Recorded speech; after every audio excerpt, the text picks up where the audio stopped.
Hi, and welcome back to LindaZ's Thursday morning video. We are once again here at the LindaZ store, and we wanted to show you another specific machine. It's a Brother PE900. It's embroidery only. It does have the 5x7 hoop. This is a kind of machine for those of you who are interested in doing an embroidery, but you just haven't dabbled in it yet. We've got this class coming up on February 10th. It's our first one of many, because we're going to have them every month, maybe multiple times per month. It's called Embroidery For Noobies. So look that up on our website, Embroidery For Noobies. We are going to be dabbling in embroidery for those of you who'd like to do that. Yes, I know we have 2 seats left, and then we'll be doing it again a couple of weeks after that. So please give us a call. Look on our website. You can click and sign up for any of these things nowadays. So we'd just love to have you come in and try out some embroidery with us. So why don't we go ahead and do some threading of this machine. So we'll show you how easy it is. And then, of course, we do want you to come into a class, but just look how easy this is. We have a jump drive attached to the machine, so you can bring in designs from the outside. There are designs built into this machine as well. And then Brother allows you to have the ability to go on their iBroidery.com website, and you can get the licensed character designs that fit into your hoop.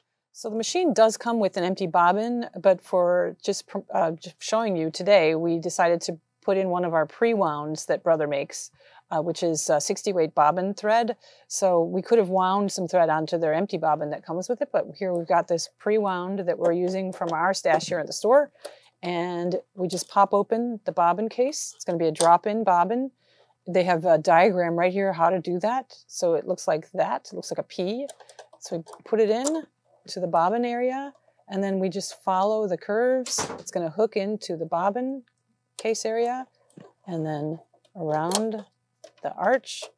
And then there's a blade right there, cuts it off. Now our bobbin is threaded and ready to go. We're going to go over the upper thread threading mechanism one more time. So I finished with the presser foot down, but right now I want to lift that up, because when I lift the presser foot up, it opens my tension discs that are in this groove right here. They're behind there. So it opens them up so that when I bring the thread around here, it's going to fall right into those discs very nicely. Otherwise, I could have issues if my presser foot was down. The thread would not be in that tension, and it would cause me to have a lot of issues with thread underneath my project. So here we are. My thread is on the spool now, spool holder. I've got my thread coming over the top. I'm going to go through the numbers again. 1 from right to left over, then under this hook here, right to left, around at the top there. Number 2 over that top, then down. That's when they fell into those tension discs on that number 3, around and up to the take-up lever inside there. And there's a hook in there that I just caught by going right to the left, and I'm going to follow all the way up that cavity there. I'm still holding my thread on the right here, and then I come down to the needle bar. I hook onto that needle bar, right to left, and then I go right into those 2, I call them fish lips, and there's 1 there and 2 there, and then I cut off my thread. Then I lower my presser foot, so that creates more tension on the thread. And then I can go ahead and lower this lever to actually thread that needle. This is the screen that's the home screen, and it's really nice because it just filters through different photos of embroidery designs and what you can do with this machine. So it's kind of cool. And when you wake it up, so we wake it up now, I think it's just cute to show some of those projects with the monograms, and then we just wake it up by pushing it. And then it says that my embroidery frame is going to calibrate. It's going to move in to where it needs to be. And I've got all these menus of embroidery designs that are built in to so they've got 2 menus here. The left is more of the flowery. I've got a bunny rabbit for Easter, so it looks like it's festive type of embroidery designs. And I've got multiple pages, 13 pages of them, that you can kind of see the design there. I can go back and go filter through. There's 7 pages of the one that starts with the pineapple. Really cute, like there's a llama and a dress form. If I chose one, you can see it kind of comes up big around the window, the display window, and then I would set it. But right now I'm not going to set that, because what I'd like to do is I'd like to go in, well, you can see some of the monograms. So you've got two different types of large monograms. And if you choose an A, for example, it really does use a lot of the 5x7 hoop. That one's 4.95 wide by 5.38 inches tall, which is great. I mean, those are really nice. You could re-hoop and do a word along. You can make words with these large letters. So that's a very, very fun aspect of this machine as well. And then you've got the other decorative one, and that one is 3.09 by 5 inches. So that's skinny but tall, very cute. And then if we go back, any of these designs can actually be resized. We were looking just now at these large monograms. They're decorative monograms. And if I were to set the A, for example, I wanted to stitch out a word that started with A or just the letter A, I can edit these. So I can move, I can rotate, I can size, I can mirror. So if I sized and I wanted to go smaller, I could bring that down relatively little amount, but I could still bring it down a little bit. And then I could bring it up to 5.5 inches tall. So yeah, I can definitely change the size of these designs. And if so, let's go back and go out of there. We're going to cancel that one. For example, if I took the butterfly, I set it and I wanted to resize that one. Right now it's at 2.90 inches by 3.15 inches. And if I wanted to bring it down, it would be, so 0.3 inches smaller. And if I went to the largest, it could be 3.5 inches by 3.8 almost inches tall. So I can make some major differences, and that's very good for embroidery design. So you can rotate as well if you wanted to rotate, going that way as opposed to going up and down. You can rotate partially. So that's also nice. You can do fun editing functions like that. If you're hooped a little bit crooked, you can definitely reposition that in a different angle, which is very nice. At 1 degree increments, say that 3 times fast. And then you've got the regular monogramming, which is smaller lettering. If I were to do A, B, C, for example, and you could do lowercase and uppercase, and then they also have numbers, and then they have some punctuation as well, which is great. So let's just say A, B, C is what we want to stitch out. And if we want to do some editing, we can font edit, and we can change. So right now I can take just one and make the A smaller than the rest, right? Or I can make the A bigger than the rest. So that's what I would want to do. I would want to make the first letter bigger than the rest. And so that's fun because you can then choose how you edit each. You can make that even smaller, and then you could go to C and say, make that really small. And so it's a large A, immediate. So you can do all kinds of really fun editing functions with this machine, which is great. You can do array, which means you can arc them either way, up or down, which is fun. So you can do that with any of the monogramming designs, which is really fun. And there's different ways of spacing as well. You can space them and different angles within the arc. So it's just a lot of fun on a line going up, or just a line going straight across, right? So you have all different functions of editing those, and that's what's really great. Very intuitive machine.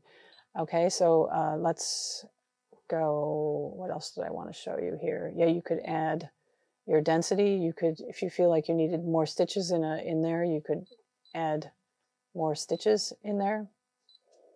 If you're increasing the size, you need to increase your density. You can change your colors in between each letter. Instead of making them all the same color, you can actually say that you'd like them to be in different colors. So you can move, I could move this up to the top of the hoop, and then I could add another design so I could add someone's name there or someone's initials, monogramming, and then I could add a heart or something underneath, or another design completely.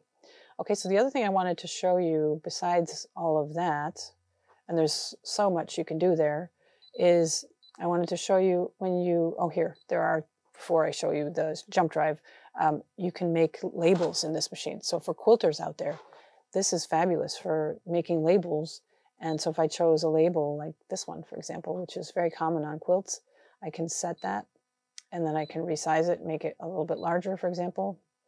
And then I could add the name of the quilt in there and just say, what am I going to say? I'm going to say quilt, lowercase, lowercase.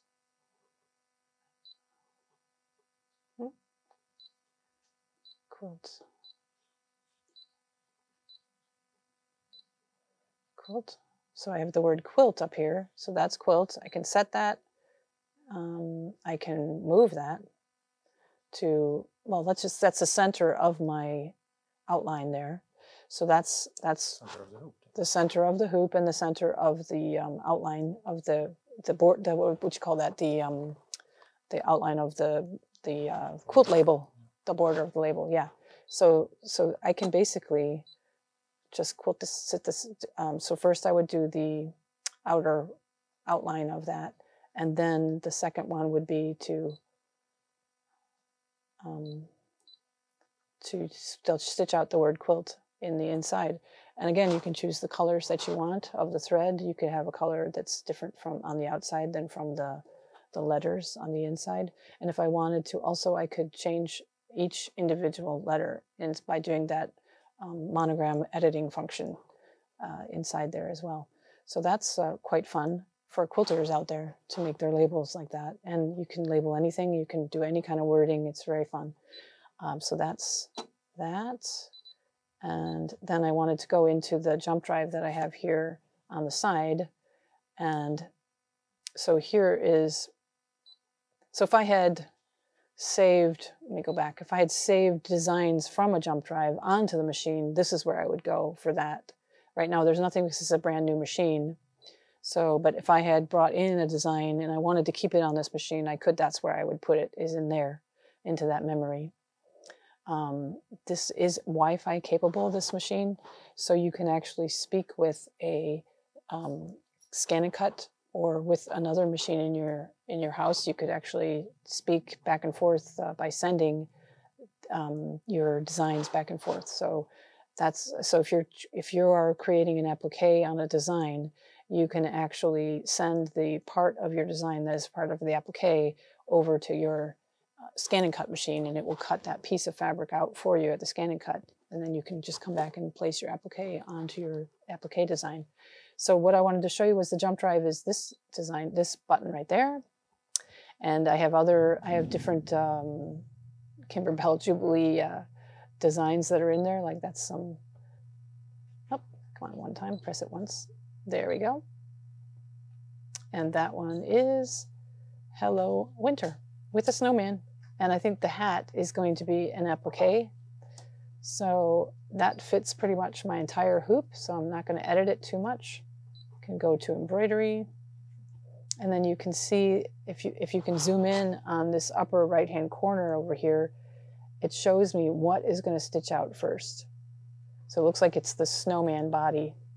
And it's a Kimberbell, this is actually a Kimberbell program, and I've got the instructions on a little booklet, so it would tell me, yeah, you're going to stitch the placement stitch first, and then the next stitch will be, if I want to go down to the next stitch will be a tack down, because I will have then placed my white fabric over the placement area, and I'm tacking it down, and then the next one would be invisible on there, but there is a design that is stitched out there. It's in white, so white on white's hard to see. The feature that we're looking at right now is I wanted to go over the same place again. I can go back 1, 10, or 100 stitches, or I can go back to the entire next color of thread or the next part of my design, or forward, back or forward. And so I can go forward plus 1 stitch at a time, or I can go 10 stitches at a time, or 100 stitches at a time, which is great. Or I can go straight to the stitch number 0 by pressing 0, which is great too, because I can start all over again and do that. Or I can just go down to, and then what you have across the top here is your number of stitch count. So there's 11,911 stitches total in this design. I'm at 2 minutes when I'm at the third out of 16 steps.